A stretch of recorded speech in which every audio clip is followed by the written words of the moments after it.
हरे कृष्ण कृष्ण कृष्ण हरे हरे, हरे राम राम राम हरे हरे। राधे कृष्ण। आज हम सुनेंगे कार्तिक कृष्ण पक्ष में आने वाली रमा एकादशी की कथा। भगवान कृष्ण बोले, हे युधिष्ठिर, कार्तिक कृष्ण पक्ष की एकादशी का नाम रमा एकादशी है। उसके महात्म्य की कथा ऐसी है।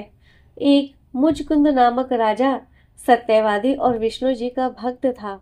उसकी कन्या का नाम चंद्रभागा था। उसका विवाह राजकुमार शोभन के साथ किया गया। शोभन का शरीर निर्बल था, लेकिन उसकी श्रद्धा पूर्ण शक्तिशाली थी।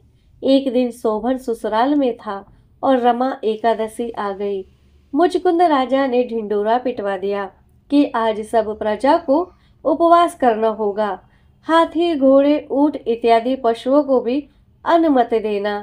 राजकुमार शोभन मुनादी सुनकर पत्नी के पास गया और कहने लगा, यदि आज मैंने उपवास किया तो मैं अवश्य ही मर जाऊंगा। पत्नी से कहने लगा कि किया जाए।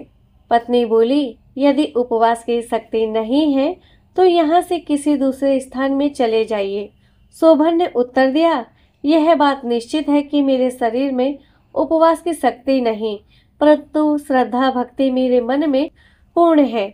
वह शिक्षा दे रही है कि चाहे शरीर छूट जाए पर व्रत को नहीं तोड़ूंगा। अतः उसने रमा एकादशी का व्रत किया और भूखा प्यासा रहकर दिन को व्यतीत किया। कष्ट पाकर रात्रि को भी जागरण कर निकाल दिया, परंतु प्रातःकाल होने से पहले पहले उसने प्राण त्याग दिए। तब राजा ने उसका दाह संस्कार करा दिया।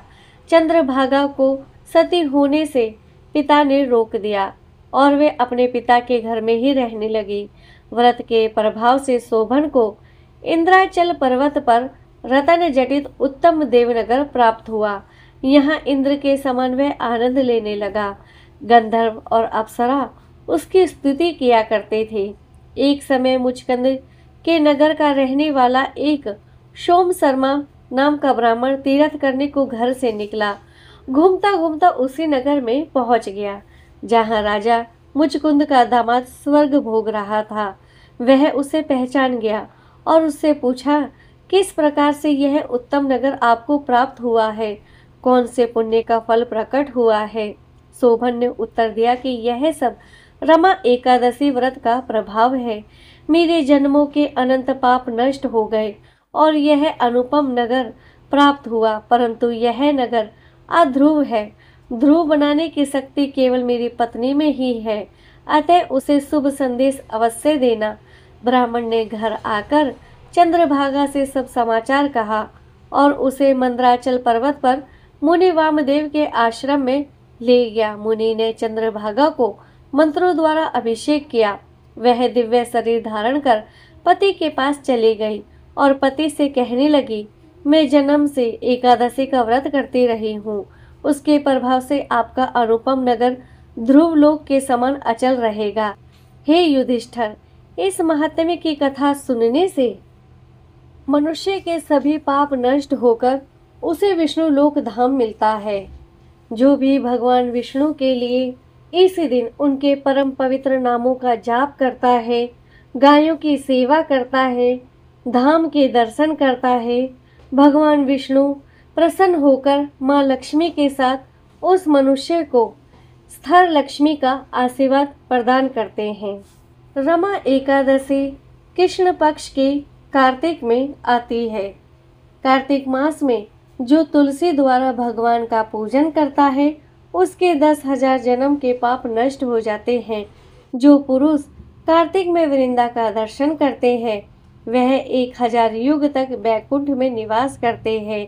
जो तुलसी महारानी का पेड़ लगाते हैं उनके वंश में कोई निसंतान नहीं होता। जो तुलसी की जड़ में जल चढ़ाते हैं उनका वंश सदैव फला फूला रहता है। जिस घर में तुलसी का पेड़ हो वहाँ सर्प देवता निवास नहीं करते तथा यमराज के दूत वहाँ सपन में भी नहीं विचरते। जो पुरुष तुलसी वृक्ष के पास श्रद्धा से दीप जलाते हैं उनके हृदय में दिव्य चक्षु का प्रकाश होता है।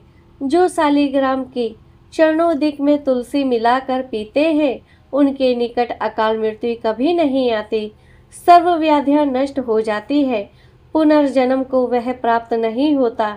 ऐसी पतित पावनी है तुलसी का पूजन। जय हो कार्तिक मास की, जय हो रमा एकादशी की, जय हो एकादशी माता की, जय हो भगवान विष्णु और माँ लक्ष्मी की, जय हो तुलसी महारानी की।